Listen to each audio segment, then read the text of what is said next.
नमस्कार। आता महाशिवरात्री जवळ आलेली आहे, तर उपवास सोडण्यासाठी काय जेवण बनवायचं हा तुमच्यापुढे प्रश्न पडलेला असेल। तर आज आपण फक्त 40 मिनिटात मस्त रुचकर असा हा स्वयंपाक करणार आहोत। खूप सोपी पद्धत आहे, खूप रुचकर असा हा स्वयंपाक बनतो। त्यासाठी कुठेही व्हिडिओ स्किप न करता तुम्ही शेवटपर्यंत नक्की पहा। मस्त गावरान पद्धतीचा बेत आहे। तर चला आपण कृतीला सुरुवात करूया। इथे मी लोखंडाचा तवा घेतलेला आहे। आपण सुरुवातीला मटकीचा रस्सा भाजी बनवणार आहोत। तर आपण आधी मटकी चांगली भाजून घ्यायची आहे। तव्यावर मटकी चांगली आपण 2 ते 3 मिनिटे चांगली परतून घ्यायची आहे। आता मटकी छान भाजलेली आहे, काढून घेऊया।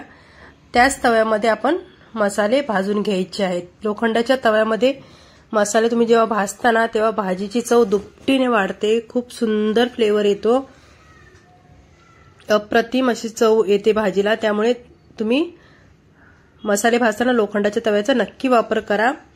इथे मी 1 चमचा तीळ, 1 चमचा जिरे, 1 चमचे बडीशेप, 2 गड्डी लसूण, सुकं खोबरं बारीक चिरून घेतलेलं आहे आणि 1 कांदा बारीक चिरून घेतलेला आहे आणि थोडीशी कोथिंबीर घेतलेली आहे। लसूण आपल्याला साली सहितच घ्यायचा आहे आणि 1 छोटा आल्याचा तुकडा घेतलेला आहे।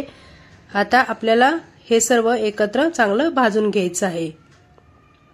सर्व जे जिन्नस आहेत ते आपण छान खरपूस असे भाजून घेऊया।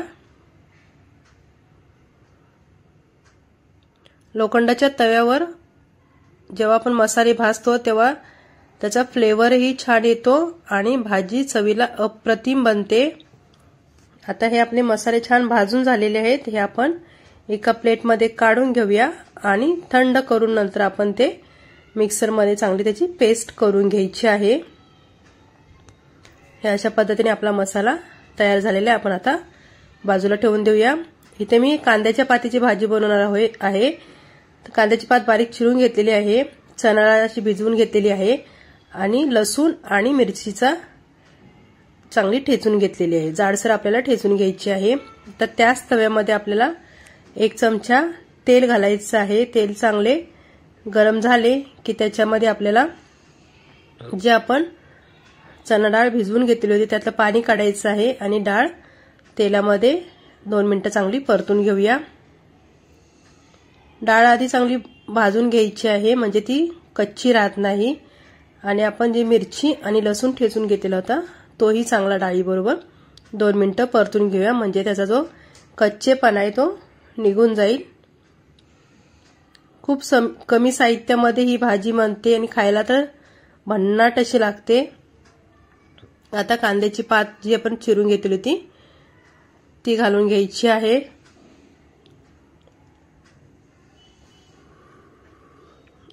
आता चवीप्रमाणे मीठ आणि थोडंसं 1 चमचा मी इथे शेंगदाणा कूट घेतलेला आहे। शेंगदाणे आधी भाजून मी त्याचं कूट बनवून घेतलेलं होतं ते घालायचं 1 चमचा आणि चवीप्रमाणे मीठ घालायचं आहे। आता हे छान आपण सगळं तेलामध्ये परत 2 मिनिटं परतून घेऊया। सर्व चांगलं एकत्र करून घ्यायचं आहे। आता हेही छान परतून झालेलं आहे। आता गॅस एकदम स्लो करून झाकून आपल्याला ही भाजी चांगली शिजवून घ्यायची। आता भाजी आपण चांगली शिजवून देऊया। आता चेक करूया आपली भाजी शिजले की नाही ते, झाकण काढून घ्यायचं आहे। मस्त अशी आपली कांद्याच्या पातीची भाजी तयार झालेली आहे की नाही, मस्त आणि कमी वेळात बनते, कमी साहित्यामध्ये बनते। आता आपण तळण तळून घेऊया। इथे मी कढईमध्ये तेल गरम करून घेतले, मी लोखंडी कढईचाच वापर केलेला आहे। आता त्याच्यामध्ये जे तळण आहे तेही आपण चांगलं तळून घ्यायचं आहे। आता तळणही आपलं तळून झालेलं आहे, ते आता प्लेटमध्ये काढून घेऊया। तुम्ही पाहिजे तर पापडही तळून घेऊ शकता, माझ्याकडे हे अवेलेबल होते म्हणून मी हे तळलेले आहे। आता तळणही आपलं चांगलं तळून झालेलं आहे। आता आपण मटकीची रस्सा भाजी करून घेऊया। इथे मी पातेल्यामध्ये 1.5 चमचा तेल घातलेलं आहे। तेल चांगलं गरम झालं की मग त्याच्यामध्ये आपल्याला मोहरी टाकायची आहे। तेल चांगले कडकडीत गरम झाल्यानंतर मोहरीची फोडणी घालायची आहे, म्हणजे मोहरीची फोडणी छान बसते। आणि ते मी 4 ते 5 कढीपत्त्याची पाने घातलेली आहेत, ती आपल्याला अशा पद्धतीने तोडून घालायची आहेत। मग आणि जे आपण कांदा, लसूण, खोबरं, आलं, जो मसाला आपण भाजून घेतला होता त्याची चांगली पेस्ट करून घेतलेली आहे। आता ती पेस्ट आपण तेलामध्ये ऍड करूया। इथे मी एक छोटा टोमॅटो असा बारीक चिरून घेतलेला आहे, तोही घालायचा आहे।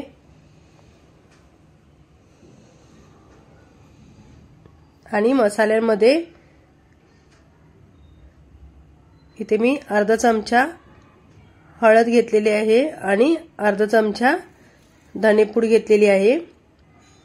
हळद आणि धनेपूड आपल्याला अर्धा चमचाच वापरायचा आहे, जास्त वापरायचं नाहीये। इथे मी 1.5 चमचा आमचा घरगुती लाल तिखट मसाला घेतलेला आहे। तुम्ही ह्याच्या जागी घाटी मसालाही वापरू शकता। ह्या भाजीला हाच मसाला वापरायचा आहे, म्हणजे छान चव येते भाजीला। अप्रतिम अशी ही मटकीची रस्सा भाजी बनते। आता हे छान तेलामध्ये आपण सगळे मसाले चांगले भाजून घेऊया। आधी आपण कांदा, खोबरं चांगलं तेलामध्ये परतून घेतलेलं आहे, त्याच्यामुळे जास्त भाजायची गरज लागत नाही। पटकन अशी ही रस्सा भाजी बनते। आता ह्याच्यामध्ये 1 ते 2 चमचे पाणी घालायचं आहे, छान मिक्स करायचं आहे आणि झाकून आपल्याला मसाले 3 ते 4 मिनिटं फक्त चांगले शिजून द्यायचे आहेत। आता झाकून आपण मसाले चांगले शिजून देऊया। तेल सेपरेट होईपर्यंत आपल्याला मसाले चांगले भाजून घ्यायचे आहेत। इथे पाहू शकता मस्त कलर आलेला आहे, तेलही सेपरेट झालेलं आहे, मस्त दाणेदार असा आपला मसाला तयार झालेला आहे। आता त्याच्यामध्ये जे आपण मटकी भाजून घेतली ती घालायची आहे आणि छान आता सर्व एकत्र मिक्स करून घेऊया। सर्व मटकी मसाले आपण छान मिक्स करून घेऊया। आता हे छान मिक्स झालेलं आहे। आता ह्याच्यामध्ये मी 1 ग्लास गरम पाणी करून घेतलेला आहे। रस्सा भाजीला गरम पाण्याचाच वापर करायचा आहे, म्हणजे छान तर्री येते आणि चवही अप्रतिम होते। आता ह्यालाही छान उकळी आलेली आहे। आता ह्याच्यामध्येही चवीप्रमाणे मीठ घालूया आणि छान मिक्स करून घेऊया। छान मिक्स झालेला आहे। आता गॅस मध्यम करून झाकून आपण 6 ते 7 मिनिटं मटकीची रस्सा भाजी चांगली शिजवून देऊया। आता 7 मिनिटं झालेले आहेत, पाहू शकता मस्त अशी तर्री आलेली आहे, खूप सुंदर सुगंध सुटलेला आहे। अगदी कमी मसाल्यामध्ये ही आपली मटकीची रस्सा भाजी तयार झालेली आहे। वरून कोथिंबीर घालायची आणि मस्त तर्रीदार आपली मटकीची रस्सा भाजी ही तयार झालेली आहे। तो आता आपण जिरा राईस करायला घेऊया। जिरा राईस करण्यासाठी मी लोखंडाची कढई वापरलेली आहे। 1 चमचा तेल घालायचं आहे, 4 लवंग, 4 काळी मिरी, 1 छोटा दालचिनी तुकडा घालायचा आहे। तो छान भाजला की त्याच्यामध्ये 1 चमचा जिरे घालायचे आहेत। जिरे हे छान भाजले की त्याच्यामध्ये मी हा कुकरमध्ये भात आधी शिजवून घेतलेला होता। अशा पद्धतीने भात शिजवून घ्यायचा आहे, म्हणजे पटकन आपला जिरा राईस तयार होतो। आता हा आपण चांगला तेलामध्ये परतून घ्यायचा आहे की मस्त आपला जिरा राईसही तयार झालेला आहे। इथे पाहू शकता किती सुंदर असा आपला हा जिरा राईसही तयार झालेला आहे। अगदी कमी वेळात हा भात बनतो। आता वरून कोथिंबीर घालायची आणि मस्त आपला जिरा राईसही तयार झालेला आहे। आता आपले सर्व पदार्थ तयार झालेले आहेत। आता आपण ताट वाढायला घेऊया। मस्त असा गोड शिरा, गोडाच्या शिराची रेसिपी ची लिंक मी डिस्क्रिप्शन बॉक्स मध्ये देत आहे। त्याचा व्हिडिओ मी आधीच अपलोड केलेला आहे, त्याच्यामुळे मी ह्याच्यामध्ये ऍड केलेला नाही। तुम्हाला पाहिजे तर तुम्ही तिथे जाऊन तुम्ही चेकही करू शकता। आता आपली ही मस्त अशी व्हेज थाली तयार झालेली आहे। तर तुम्ही उपवास सोडा आणि मस्त असा आस्वाद घ्या। आणि कशी वाटली रेसिपी, आवडल्यास नक्की लाईक करा, कमेंट करा आणि शेअर करा। जर चॅनलवर नवीन असाल तर सबस्क्राईब करायला विसरू नका। Thanks for watching. अशा छान छान आणि सोप्या रेसिपीज पाहण्यासाठी आमच्या चॅनलवर नक्की या आणि कमेंट करायला विसरू नका. थँक्यू.